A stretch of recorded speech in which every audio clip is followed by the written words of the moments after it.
options to be able to get around to do so.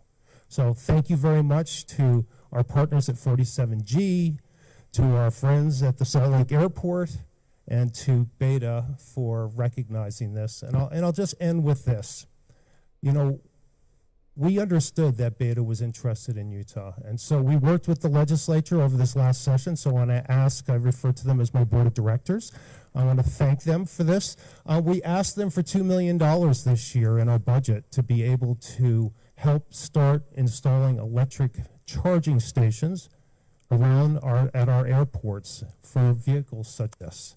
And I want to say thank you for having the foresight and the vision to support that request.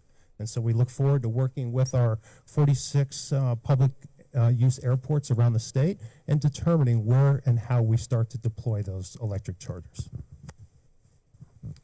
Thank you, Carlos. I don't know, do we clap or something for Carlos? Okay. So I'm Ryan Starks. I'm the Executive Director of the Governor's Office of Economic Opportunity, and I just wanted to take a moment to emphasize how important this is to the state of Utah and to our economic future. If you think about the aerospace and defense industry, currently represents about 20% of the GDP, with thousands of jobs, significant investment into the state, and then you factor in this technology and the partnership with Beta, you think about what's going to happen over the next 10 years. We've all heard 2034 is the big year, 9 years away, where we're going to play host to the Olympic Games again. And imagine being prepared and having the infrastructure and having these type of machines in Utah taking people from point A to point B. What a blessing and what an opportunity that's going to be. As we think about the economic impact during this next 10-year period, we're going to see roughly $2 billion of additional tax revenues come to the state because of these investments and because of the diversification of what's happening. Our legislature likes to cut taxes, and we appreciate that. I think we all do as Utahns. But how do we replenish that tax revenue? We do that through deep investment into technology like this. And so it's exciting that this is going to play an important role in the economy, whether it's tourism, if you think of perhaps the St. Regis or some of our nice resorts who now can take visitors from Park City to St. George and everywhere in between, whether it's film, whether it's the life sciences, transporting products from the capital city to rural parts of the state. What Beta is doing is going to make Utah a leader nationally and globally in this space, and so we're grateful for that. And then from a workforce perspective, think about the number of jobs and how wonderful it's going to be for the next generation who are seeking to go into these type of fields. Now, this isn't just theory. Last Thursday, my son, Dylan Starks, who's a sophomore at Harriman High School, got a letter from JTech, the local tech school, that said, "Dear Dylan, congratulations on your acceptance to JTech, to the drone program. You'll begin next year a 2-year program where he will start to take classes in drone technology and ultimately wants to be a pilot." Man, if there was only some type of company like Beta in this state, it'd go a long way. And so the impact is real, it's tangible, and we're so grateful for this partnership and look forward to the next decade with you. Thank you. Thank you, Ryan. I'm Senator Wayne Harper. It's been my pleasure to go through and run the legislation that enables all advanced air mobility to come into Utah. And I want to introduce you to Aaliyah. And I want to thank Beta for bringing her here. Isn't she beautiful? This is the start of something grand in the state of Utah. We've got a bunch of other drone and other aerospace type of companies here. Now we're bringing in the electric vehicles. This is wonderful for Utah. I really appreciate Beta for having them come in. I really appreciate, everybody here has had a hand in this. We've been able to fund, as Carlos said, some great things. We've created the electric charging ports that are going to come in and the stations. We've got all of the different technologies that are being implemented. We've got the toolbox for advanced air mobility that we're able to fund and roll out this year. This is the beginning of great things. And in behalf of the Utah State Legislature, we want to thank Beta and everybody else for coming in. This will be the future, and thank you so much for being here and bringing this fine machine.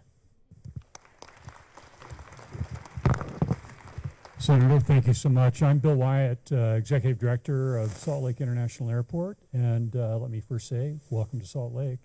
Happy to have you on the airfield, and I'm just reminded about what a moment this is. Really, this represents the first really major new aircraft type in probably 80 years. And how ironic that you could walk out the door and look to your right and see the last major change in commercial aviation, which is the KC-35s, I think it is, that the Air National Guard flies, that are really Boeing 707s, the first commercial jet aircraft deployed in the United States. So here we are at one end of the airfield with the future and hopefully someday the past, and new aircraft will be deployed for that mission. Here at Salt Lake, we are all about electrifying this campus. I take note that over in the corner there is an electric pushback tug. Those are the only tugs you find on the other side of the airfield. All the ground service equipment is electrified. We're moving to a day when we have our own substation here. And really the future of the ground in Salt Lake is clearly electric, and you can see the future of the air as well. And we're going to be ready for that day. We're very excited to have this physical manifestation of the future in our presence. I'm sure it was quite a trip across the country. Not everybody's quite as ready as I hope we will be shortly for this, but thank you so much for coming out and helping us be part of this. Thank you.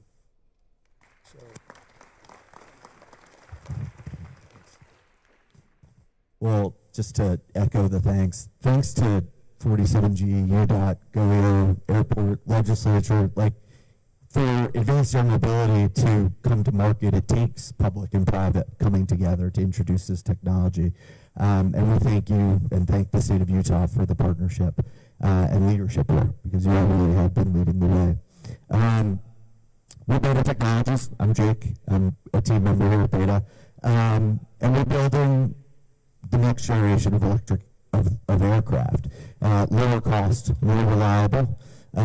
What does that mean for Utahns, right? It means cargo and medical transport over the diverse terrain in the state in an easier way and a cheaper way. It means a new way for people to get around from place to place, and to do so in a way that is efficient and sustainable. And 6 weeks ago, we were about 2 miles from here, 3 miles maybe, signing a formal agreement with the state to bring this technology to market, to bring it to Utah. So it's pretty exciting that just 6 weeks later, we're here standing in front of this beautiful aircraft. And the other piece just worth mentioning is it's not just about the plane, right? You need the infrastructure, as you all touched on. You need the infrastructure to bring this technology and to deploy it, right? What good is this plane if you can only fuel it up once, right? So we appreciate the support from the legislature and the governor's office in securing some funding to hopefully start to deploy this infrastructure on the ground, so we're ready for commercialization, which will be as soon as next year. So we're working to the Olympics, where we'll be at scale and really flying vertical takeoff and landing around, moving people around. But this technology is coming soon. It's coming today, and we're excited to bring it to communities across the state over the next few days. So thank you again for the partnership and leadership.